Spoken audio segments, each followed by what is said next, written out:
I'm Gary, and this is Coasting with Culture. I like to combine theme park visits and riding roller coasters with various cultural experiences around the world. After spending a few days trying to ride as many Peruvian roller coasters as possible in the greater Lima area, it was time for a coaster riding break, and to enjoy a place that would be all about culture, and one of Peru's most popular destinations, the city of Cusco. From the gorgeous architecture to the unique viewing locations, and even an afternoon soccer match. There was much to enjoy in this incredible city. For the first time in a few days, I was in an airport as I prepared to continue on the Peru portion of the South America adventure. This next flight would be with Sky Airline, who I had flown with before, to go to Trujillo. Since I had the coaster riding days around Lima, I wanted to have some time for the more culturally significant parts of Peru, originally looking into Machu Picchu, but I decided to save it for another visit when my time wouldn't be so limited because of the number of stops on the whole trip. And I found Cusco to be a great alternative that was fairly inexpensive to get to. The flight itself to Cusco wouldn't be too bad since they had given me an exit row seat, which meant some decent leg room, but the plane certainly could have used a better cleaning.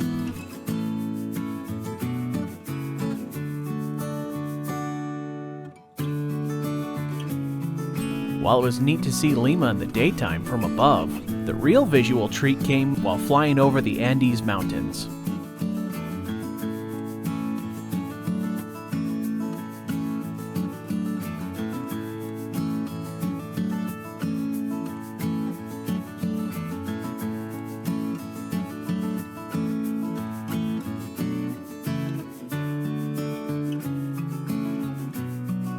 The airport is smack dab in the middle of the city, as if it was shoehorned into place, and the city is surrounded by the mountains on all sides. There would be plenty more of this to see featured in the city, but first, I was ready to get to my Airbnb for the next few nights. The host was gracious enough to arrange a car to meet me for the ride to their house, which was probably one of my favorite places to stay in the entire South American trip. For starters, they had a really nice suite that was fairly private with its own restroom and had a living room space with a TV that came in handy a bit later. But what really set this place apart from others was the view. Because of its location, there wasn't much of the city that couldn't be seen from here.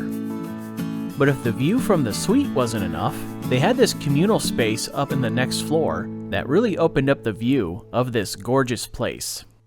So as you can see, I've got a really nice place to stay at here in Cusco, and I'm really excited about the view that's available here. It is pretty awesome. Now, they say that you should always take the first day or so in Cusco easy because you're at over 11,000 feet in elevation. So today I'm going to take it a little bit easy. The Super Bowl is actually on right now, so I'm going to give that a watch. It's going to be interesting to watch it with Spanish commentary. Maybe I'll pick up on some words to try and improve my Spanish. But even still, go ahead and watch the game, have a beer or two, and then maybe after the game, depending on the time, might go for a walk and get some food at one of the local restaurants that my host told me about.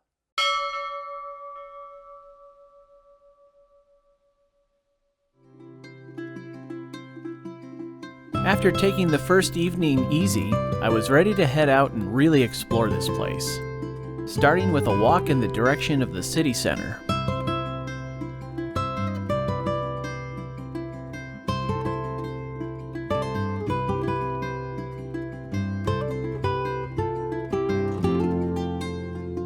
Narrow streets are as common here as tourists walking around, and there are several places where you may find yourself sharing a small space with a local driver. It's a great idea to be aware of the vehicles coming through to be safe. While the topography continued to stand out much like it did on the flight in, and with the view from the Airbnb, what truly struck me about this city was its architecture that remains from its days as a colony of Spain. And here, that colonial architecture becomes even more grand.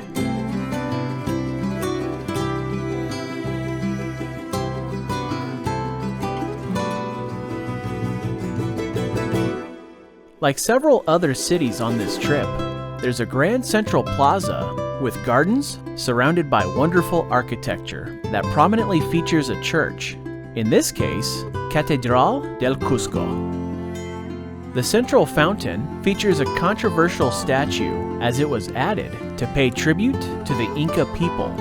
But those who argue the significance of Cusco as a colony of Spain see the statue as ruining the fountain because of its construction from those colonial times, especially because Plaza de Armas is essentially a tribute to those colonial times. For those who wish to shop, there are several places that offer high-quality products made with the wool of alpacas, which is incredibly soft to the touch.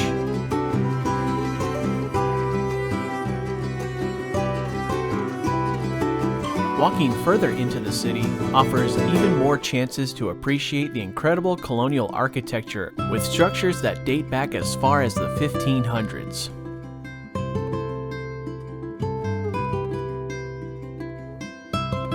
Similar to Huancayo, Cusco has its own large market called Mercado San Pedro, where visitors can purchase a large variety of goods.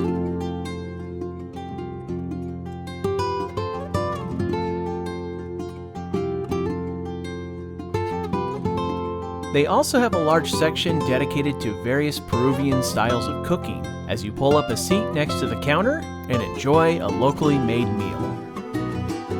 Having walked around the city center a bit, I wanted to head to higher ground for an elevated view, which led to a walk down more narrow alleyways and climbing many staircases. This is where the 11,000-foot elevation of Cusco can really hit you. But these climbs can certainly be worthwhile for the sake of enjoying an excellent view of the city.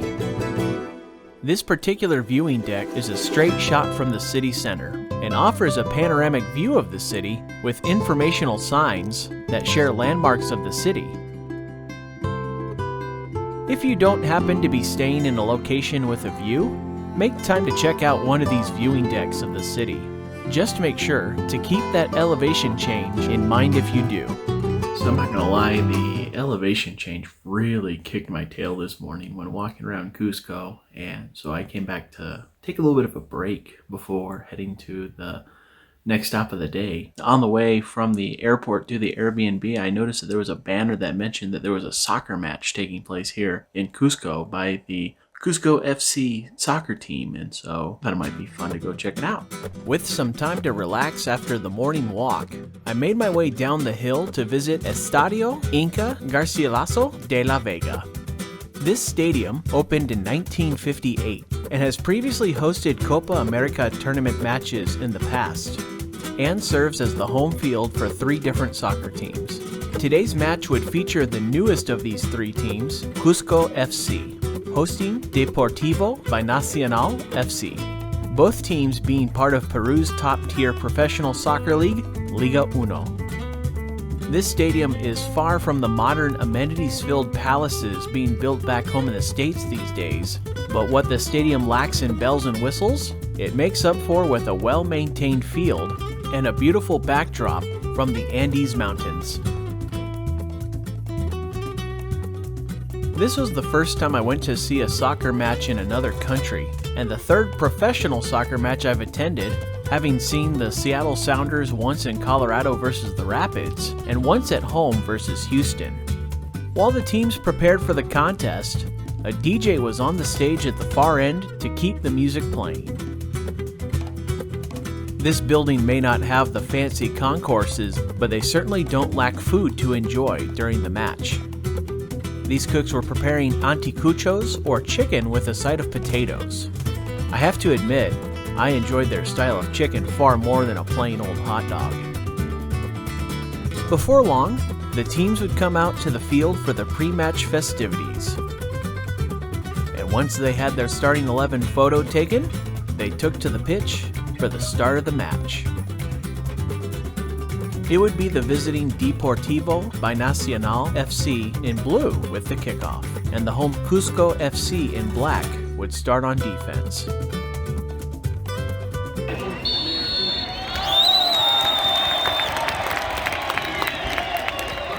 With that first kick, the contest was underway.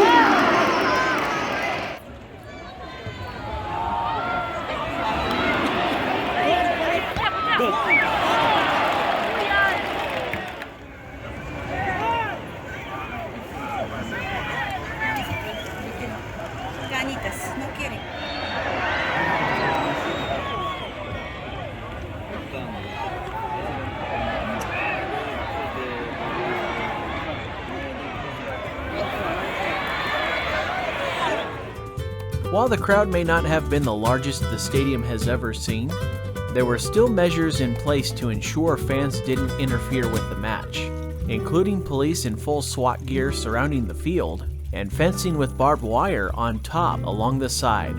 While rowdy crowds at soccer matches can be fairly common at venues around the world, this particular crowd was fairly laid back. But I did notice a trend when the opposing goaltender had the ball.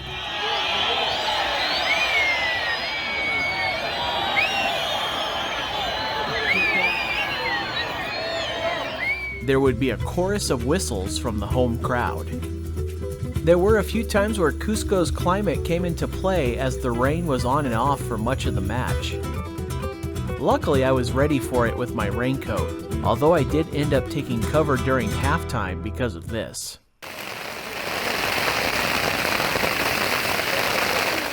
That just made it a perfect time to try more food. And some Peruvian candy called chin chin, which was very similar to M&Ms as it was little chocolate pieces coated with a candy shell. Luckily, the rain lightened up as the second half got underway.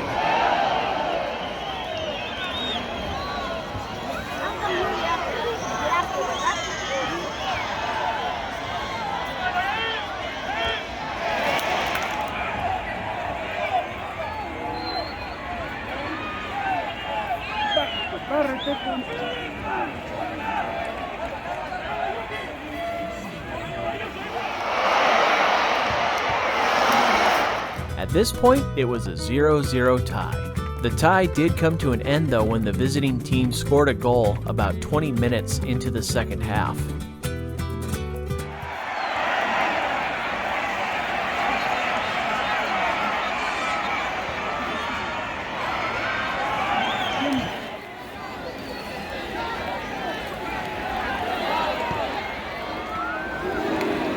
As the end of the match was coming closer, you could see another band of rain on its way, which led to some fans heading out before the match was complete, especially as it got heavier.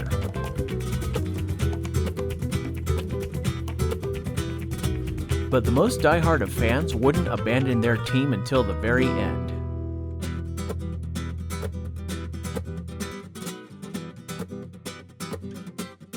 Or until it became a torrential downpour, which led to a bit of an extreme exit as many people were pushing their way into the stairwell for cover. While I'm glad that I had my raincoat with me, the torrential rain at the end ensured that I still had soaked pants and soggy shoes, so I took the evening easy to dry off and would do more exploring the next day. The next day's weather looked like it would be more of the same rain, which is common for their summer months because of its subtropical climate. I strolled over to Iglesia Santo Domingo and the Convent of Santo Domingo, home of the Incan ruins of Qorikancha. As you come to visit, you can learn more about the ruins by hiring an official tour guide to walk the grounds with you, or you can download an app that offers an audio tour. The monastery and attached church were built on top of and with parts of the Incan temple, Qorikancha. As you walk into the central courtyard, you can really appreciate the incredible Spanish-influenced architecture of this convent that dates back to 1680.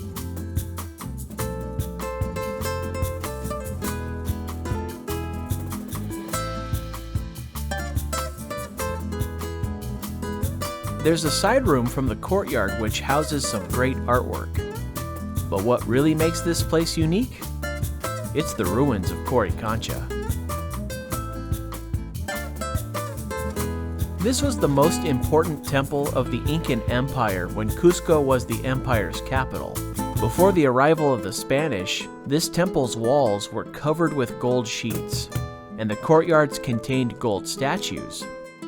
Much of the gold that had been part of the temple was used to pay a ransom to the Spanish to spare the life of Atahualpa, the last Incan emperor.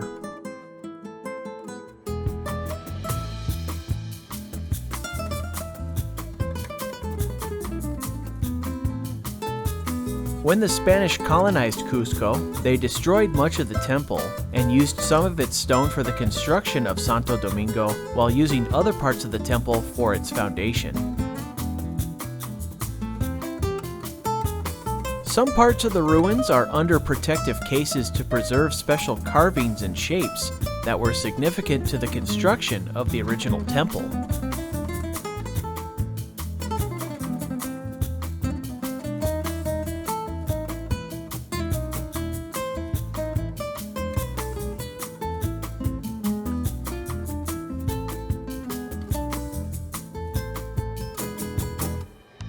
In some areas, you can really see the blending of the former Incan temple with the Spanish monastery.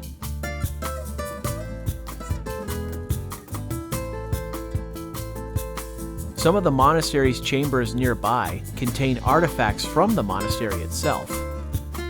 To get a better sense of how the Spanish utilized the old temple for this monastery, head outside for a look at more of the remains of the former temple as it was utilized for that foundation.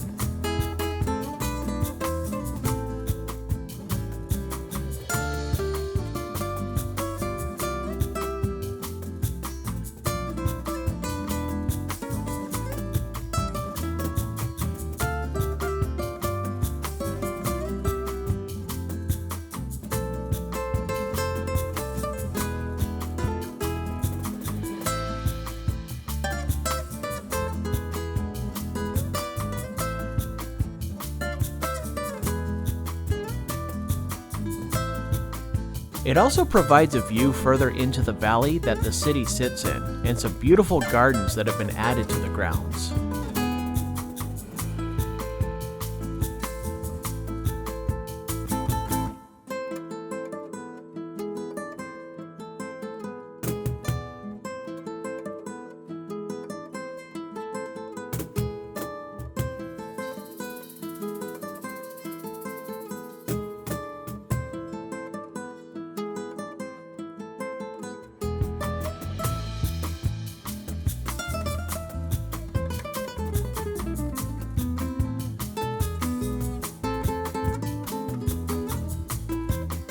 You can also head upstairs to the second level of Santo Domingo for an alternative view of the central courtyard and the indoor portion of the ruins.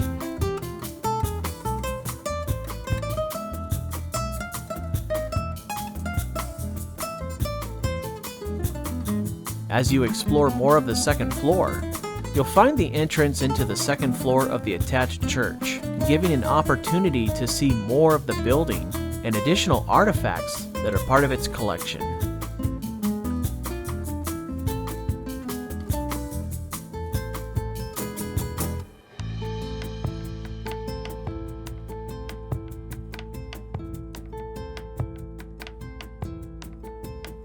This is probably one of my favorite stops in Cusco so far because it's really incredible to see the way that the Iglesia Santo Domingo was built around, on top of, and partially with parts of the old temple for Qorikancha. As I left Santo Domingo, I found these women in traditional Peruvian attire with baby alpacas.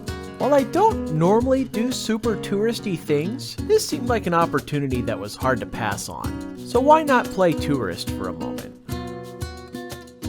As the sun was out, offering much better weather than yesterday, I decided to continue the outdoor exploration of Cusco, enjoying the architecture and narrow streets.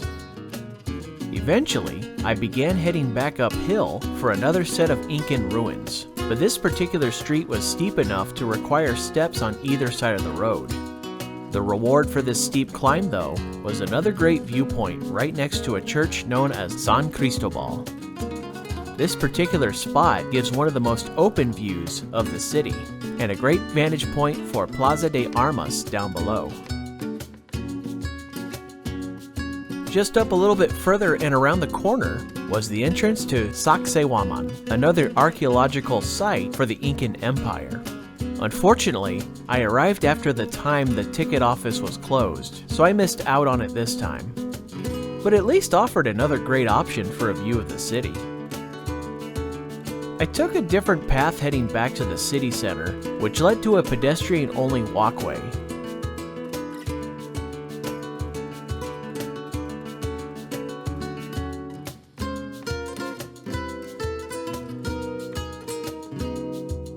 As luck would have it, it led me right back to Plaza de Armas, which was full of visitors and tour guides, offering an opportunity to see more of this historic and culturally rich city.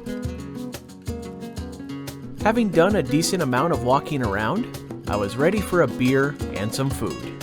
As I sat down to enjoy a Dorada golden lager from Qorikancha, I heard what sounded like drumming outside of the restaurant and went to check it out.